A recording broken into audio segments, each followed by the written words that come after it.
नमस्कार दोस्तों, स्वागत है आप सभी का फिर से एक बार हमारे इस YouTube चैनल पर। वास्तुशास्त्र और ज्योतिष शास्त्र में मोर पंख बड़ा ही विशेष महत्व रखता है। अगर वास्तुशास्त्र के मुताबिक देखा जाए तो घर में सुख शांति और सुख समृद्धि के लिए मोर पंख बहुत ही उपयोगी माना जाता है। इसे हमारे शास्त्रों में एक प्रकार का यंत्र बताया गया है जो धन संपत्ति को आकर्षित करने के लिए प्रभावी होता है। अगर आप अपने घर में मोर पंख को सही दिशा और सही स्थान पर रखते हैं तो इससे तेजी से आपके घर परिवार में धन का आगमन होने लगता है। संचित धन में कई गुना ज्यादा वृद्धि देखने को मिलती है। अगर आप अपने घर में मोर पंख को रखते हैं तो इससे पैसों की आवक में वृद्धि होती है। इसके लिए आपको केवल 3 मोर पंख की आवश्यकता होगी और उससे संबंधित महत्वपूर्ण वास्तु उपाय को अगर आप करते हैं तो निश्चित रूप से आपको धनवान बनने से कोई नहीं रोक सकता। आप धन का संचय इतनी तेजी से कर पाएंगे कि कुछ ही दिनों में आप अमीर बन जाएंगे। आज के इस वीडियो में 3 मोर पंख से जुड़ा हुआ वास्तु उपाय आपको बताने जा रहे हैं जो आपके भाग्य की रूपरेखा को बदल सकता है। दोस्तों, आज का यह वीडियो आपके लिए बहुत ही महत्वपूर्ण साबित होगा, इसलिए वीडियो को अंत तक देखिए और चैनल पर पहली बार आए हैं तो सब्सक्राइब अवश्य कर लीजिए, जिससे आप उसी प्रकार स्वास्थ्य से जुड़ी जानकारी समय समय पर प्राप्त होती रहे। अगर धार्मिक ग्रंथों के आधार पर देखा जाए तो मोर पंख एक प्रकार का चमत्कारी यंत्र होता है। इसका प्रयोग कई प्रकार के तांत्रिक क्रियाओं में किया जाता है। प्राचीन युग से ही तांत्रिक साधना में मोर पंख महत्वपूर्ण भूमिका निभाता आया है। मोर पंख को ज्योतिष शास्त्र में भी बहुत ही महत्वपूर्ण माना जाता है। इसके साथ ही हमारे पुराणों में मोर पंख से जुड़े हुए उपायों का वर्णन देखने को मिलता है। आयुर्वेद शास्त्र में मोर पंख का इस्तेमाल बड़े विस्तार के साथ बताया गया। उसमें बताया गया है कि मोर पंख का इस्तेमाल करके कई प्रकार की बीमारियों और रोगों को दूर किया जा सकता है। अगर आपके घर में कोई व्यक्ति बीमार है तो मोर पंख का प्रयोग करके वह स्वस्थ हो सकता है।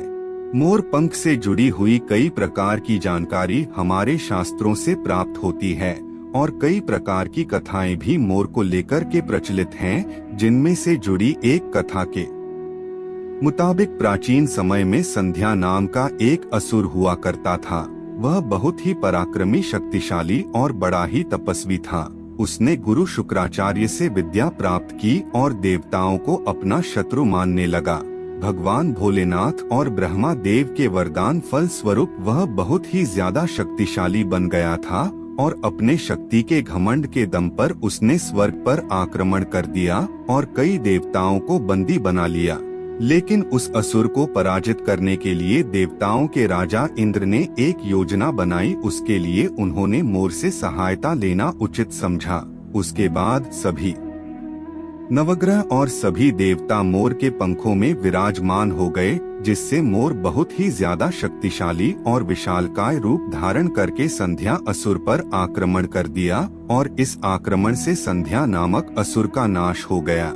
उसके पश्चात देवताओं को फिर से उनका आधिपत्य प्राप्त हुआ और सभी देवताओं ने मोर की प्रशंसा की और उसे भी पूजनीय होने का वरदान दिया। तब से लेकर के आज तक मोर को बहुत ही पवित्र माना गया है। जिस जगह पर मोर पंख रखा हुआ होता है वहाँ पर ग्रह अपना दुष्प्रभाव नहीं दिखाते। केवल ऋषि मुनि और देवता ही नहीं बल्कि भगवान श्री कृष्ण न भी मोर की प्रशंसा करते हैं और भगवान श्री कृष्ण ने मोर पंख को अपने मुकुट में धारण करके मोर के पंख का श्रेष्ठ होने का प्रमाण दिया है। भगवान श्री कृष्ण के अनुसार मोर का पंख शांति, प्रेम और सुख समृद्धि का प्रतीक होता है।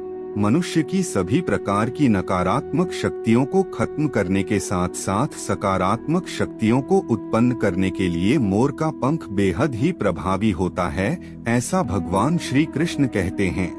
केवल हिंदू धर्म में ही नहीं बल्कि दुनिया में जितने भी धर्म हैं, उन सभी धर्मों में मोर का अपना अपना अलग अलग विशेष महत्व है। प्राचीन लोग मोर के पंख को अद्भुत शक्ति के लिए जानते थे, इसलिए सभी ग्रंथों में मोर को महत्वपूर्ण स्थान प्रदान किया गया है। आपको बता दें, मोर पंख को हिंदू धर्म में धन की देवी माता लक्ष्मी, विद्या की देवी सरस्वती और बुद्धि के देवता श्री गणेश के साथ ही शक्ति और बल पराक्रम के दाता हनुमान जी और कार्तिकेय जी से जोड़ करके देखा जाता है। माता लक्ष्मी को सुख, समृद्धि और संपन्नता की देवी के रूप में जाना जाता है। मोर पंख का इस्तेमाल करके आप माता लक्ष्मी को बड़ी आसानी से प्रसन्न कर सकते हैं और बड़ी आसानी के साथ आप सुख, समृद्धि, धन दौलत की प्राप्ति कर सकते हैं।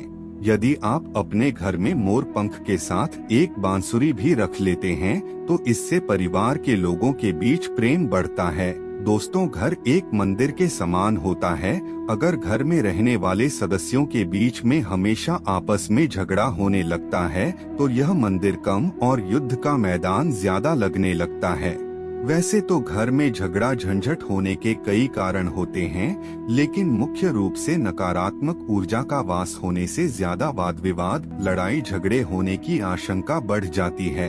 आप मोर पंख का प्रयोग करके अपने घर के सभी प्रकार के वास्तु दोषों के साथ ही नकारात्मक ऊर्जा को दूर कर सकते हैं।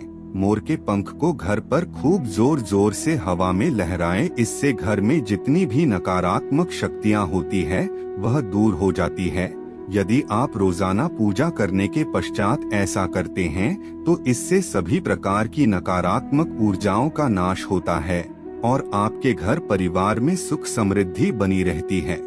आज के इस वीडियो में हम घर के 3 ऐसी जगहों के बारे में जानेंगे जहां पर मोर पंख अगर आप रखते हैं तो इससे न सिर्फ आपके घर की नकारात्मक ऊर्जा नष्ट होगी बल्कि आपके जीवन में धन का आगमन बड़ी ही तेजी से होने लगेगा। दोस्तों, अगर आपके घर में नकारात्मक ऊर्जा है, परिवार के सदस्यों की तरक्की में रोड़ा बन रही है, तो ऐसे में अपने घर के मुख्य द्वार के ऊपर गणेश जी की प्रतिमा रखें। प्रतिमा के दोनों तरफ हम मोर पंख रखें। इससे घर में मौजूद सभी प्रकार के नकारात्मक ऊर्जाओं का खात्मा होता है। यदि आपके घर का मुख्य द्वार वास्तु नियमों के विरुद्ध जा रहे तो ऐसे में आप अपने मुख्य द्वार पर 3 मोर पंख रख सकते हैं। इससे वास्तु दोष खत्म हो जाता है।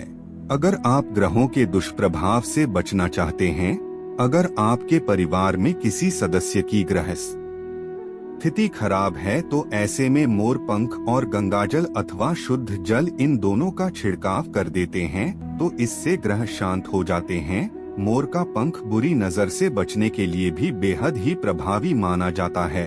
अगर आपके घर के किसी सदस्य अथवा बालक को बुरी नजर लग गई है, उस पर किसी ने बुरी नजर लगाया है, तो ऐसे में रात को सोते समय उस व्यक्ति के तकिए के नीचे मोर का पंख रखें और दूसरे दिन किसी बहते हुए जल में या फिर कुएं में जाकर के प्रवाहित कर दें। इससे बुरी नजर खत्म हो जाती है। अगर आपके घर में कोई विद्यार्थी है जिसका मन पढ़ाई में नहीं लगता है, उसकी याददाश्त कमजोर है, बार बार पढ़ाई करते समय नींद आती है, तो विद्यार्थी की मां को सरस्वती माता के सामने मोर पंख को रख करके दूसरे दिन उस मोर पंख को उसकी किताब के बीचों बीच रख देनी चाहिए। इससे वह बच्चा पढ़ाई में तेज होता है। माता सरस्वती की कृपा दृष्टि पड़ती है। दोस्तों, अगर आप शत्रु से छुटकारा पाना चाहते हैं, जानबूझकर के शत्रु आपको परेशान करता है, बार बार आपको नुकसान पहुंचाने की कोशिश करता है, तो मंगलवार के दिन हनुमान जी के मस्तक के सिंदूर को मोर पंख पर लगाएं और सुबह बहते हुए जल में प्रवाहित कर दें। इससे आपको लाभ अवश्य मिलेगा, शत्रुओं का सफाया हो जाएगा। दोस्तों, अगर आपकी कोई मनोकामना है जो लंबे समय से पूरी नहीं हो रही है, आपके कार्यों में बार बार रुकावट उत्पन्न हो रही है, तो ऐसे में राधा कृष्ण के मंदिर में जाकर के भगवान श्री कृष्ण को मोर पंख अवश्य चढ़ाएं, या फिर अगर आपके घर में भगवान श्री कृष्ण की मूर्ति है तो उस पर आप मोर पंख चढ़ा सकते हैं। इससे दोस्तों आपकी सभी प्रकार की मनोकामना पूर्ण हो जाएगी। दोस्तों, अगर आपका दाम्पत्य जीवन हमेशा तनावपूर्ण रहता है, पति पत्नी के बीच हमेशा झगड़े होते रहते हैं, आपस में प्रेम कम होता जा रहा है, तो ऐसे में दोस्तों बेडरूम में, जिस बेडरूम में आप दोनों सोते हैं, दक्षिण पूर्व दिशा में मोर पंख आपको रख देना है। इससे दोनों के बीच प्रेम में वृद्धि होगी और आपसी मनमुटाव खत्म होगा। अगर आप अपने धन में वृद्धि करना चाहते हैं तो दोस्तों ऐसे में आपको मोर पंख को शुक्रवार के दिन माता लक्ष्मी की पूजा में सम्मिलित करके उसे अभिमंत्रित कर लेना है और अपने घर की तिजोरी में उस मोर को रख देना है। इससे आपके धन में वृद्धि होती चली जाएगी। दोस्तों आपको अपने घर में या फिर आंगन में मोर पंख को ऐसी जगह पर लगानी चाहिए जहां पर लोगों की नजर उस पर पड़े। अगर आप ऐसी जगह पर मोर पंख रखते हैं तो निश्चित रूप से आपके जीवन में तेजी से धन का आगमन होने लगेगा। तो दोस्तों आज के लिए बस इतना ही। हमें उम्मीद है जानकारी आपको पसंद आई होगी। फिर मिलते हैं एक नए और ताजा एपिसोड में। तब तक के लिए नमस्कार।